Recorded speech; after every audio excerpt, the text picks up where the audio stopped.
क्या आपको पता है, अभी जब आप ये सुन रहे हैं, दुनिया की लगभग 1/4 आबादी के पेट में वॉर्म्स एक्टिवली रह रहे हैं, खा रहे हैं और मल्टीप्लाई हो रहे हैं। ये वाकई डरावना ख्याल है। हम बात कर रहे हैं 3 मेन सॉइल हेलमिंट्स की: एस्कैरियासिस, हुकवॉर्म और विपवॉर्म।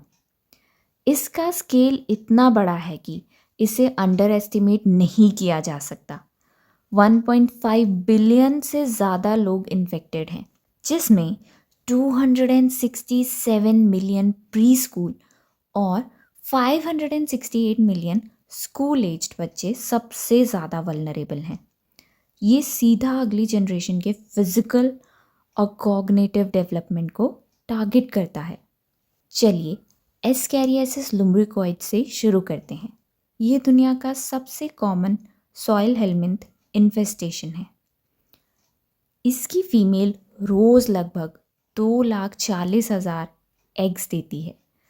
फीमेल्स 20 से 30 सेंटीमीटर तक हो सकती है और मेल्स 12 से 30 सेंटीमीटर तक का, जो कि बहुत ही बड़ा साइज़ है। इसका लाइफ साइकिल बहुत बिजार है।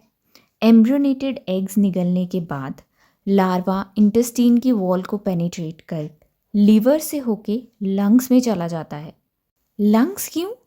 क्योंकि इंटेस्टाइन एक एनारोबिक एनवायरनमेंट है और लार्वे को मैच्योर होने के लिए ऑक्सीजन चाहिए। इसके लंग्स में होने से होस्ट को फीवर, एज़मा और इयोसिनोफिलिया जैसी प्रॉब्लम्स भी हो सकती हैं। लंग्स में ये 2 बार मोल्ड करता है, फिर एल्वियोलर वॉल को ब्रेक कर ब्रोंकियोल और ट्रैकिया के रास्ते से कफ अप होकर होस्ट इसे वापस फिर से निगल लेता है। यानी आप अपने ही पैरासाइट को 2 बार सॉलो करते हैं। ये फिर स्मॉल इंटेस्टाइन में मैच्योर होता है। ये विटामिन ए और न्यूट्रिएंट्स चुरा लेता है, जिससे बच्चों में ग्रोथ रिटार्डेशन हो सकती है। हेवी इन्फेक्शन यानी कि 50,000 या 50,000 से ज़्यादा एग्स पर ग्राम ऑफ फीसिस में पाए जाना। हेवी इन्फेक्शन में ये इंटेस्टिनल ऑब्स्ट्रक्शन या बॉल परफोरेशन कर सकते हैं। वॉन्डरिंग वॉर्म्स बनकर बाइल डक्ट ब्लॉक कर सकते हैं या उल्टी के रास्ते से निकल भी सकते हैं। हुक वॉर्म्स यानी कि Ancylostoma duodenale and Necator americanus environmental adaptation के उस्ताद हैं।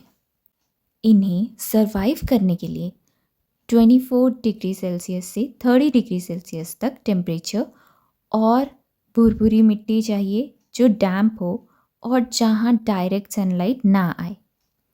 ये एस्कैरियासिस से थोड़े से छोटे होते हैं साइज़ में, 13 मिलीमीटर तक। ये मिट्टी से नंगे पैरों की स्किन पियर्स करके होस्ट के अंदर घुस जाते हैं, स्मॉल इंटेस्टाइन में पहुंचकर विलाई से चिपक जाते हैं और खून पीते हैं। इससे सीवियर आयरन डेफिशिएंसी अनीमिया और हाइपरप्रोटीनीमिया होता है। प्रेग्नेंट औरतों में ये increase morbidity, low birth weight और स्टिल बर्थ का खतरा बढ़ा देते हैं। इंडिया में अनीमिया मुक्त भारत प्रोग्राम भी इसी प्रॉब्लम को टारगेट करता है, जहां डीवॉर्मिंग को आयरन फॉलिक एसिड सप्लीमेंटेशन के साथ इंटीग्रेट किया गया है, ताकि बच्चों और प्रेग्नेंट वुमेन में अनीमिया को कम किया जा सके। सबसे बड़ा चैलेंज है अरेस्टेड डेवलपमेंट। एनसाइक्लोस्टोमा ड्यूडेनेल का लार्वा शरीर में 9 महीने तक डोर्मेंट रह सकता है, जो इरेडिकेशन को नामुमकिन जैसा बना देता है। विपवॉर्म ट्रेचुरिस ट्रेचुरा ये दुनिया का तीसरा सबसे कॉमन सॉइल ट्रांसमिटेड हेलमिंथ है। इसका लार्वा स्मॉल इंटेस्टाइन में हैच होता है, फिर लार्ज इंटेस्टाइन, सीकम या कोलोरेक्टम में चला जाता है। इसका मैकेनिज्म बहुत सीवियर है। ये अपना एंटीरियर हिस्सा लार्ज इंटेस्टाइन के म्यूकोजा में स्यू कर लेता है और वहाँ 5 साल तक रह सकता है। इससे क्रॉनिक ब्लडी डायरिया होता है और एक्सट्रीम केसेस में रेक्टल प्रोलैप्स तक हो सकता है। सबसे ज़रूरी है सैनिटरी डिस्पोजल ऑफ एक्सक्रीटा। सब्जियां धोना और नंगे पैर ना चलना, शूज़ पहनना। एक रबर का जूता लाखों सालों के इस वार्म इवोल्यूशन को हरा सकता है। WHO mass preventive chemotherapy recommend करता है। एंडेमिक एरियाज में बिना इंडिविजुअल को टेस्ट किए सबको एल्बेंडाजोल 400 mg या मेबेंडाजोल 500 mg तक दी जा सकती है। इसका मैथमेटिकल रूल है, अगर कम्युनिटी में प्रेवलेंस 20% से ज़्यादा है तो साल में एक बार, और कम्युनिटी में प्रेवलेंस अगर 50% से ज़्यादा है तो साल में 2 बार ट्रीटमेंट देना चाहिए। इंडिया में नेशनल डिवॉर्मिंग डे जो फरवरी या अगस्त में होता है, स्कूल्स और आंगनवाड़ी सेंटर में मनाया जाता है। इसमें एल्बेंडाजोल डिस्ट्रीब्यूट की जाती है और हाइजीन एजुकेशन दी जाती है।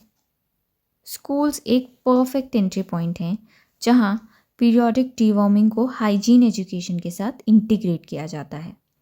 जीत तभी होगी जब हम एनवायरनमेंट में से डोर्मेंट बायोलॉजिकल फॉर्म्स को पूरी तरह ख़त्म करेंगे। याद रखें, सिर्फ एक गोली और एक जोड़ी जूता बच्चों का भविष्य बदल सकता है।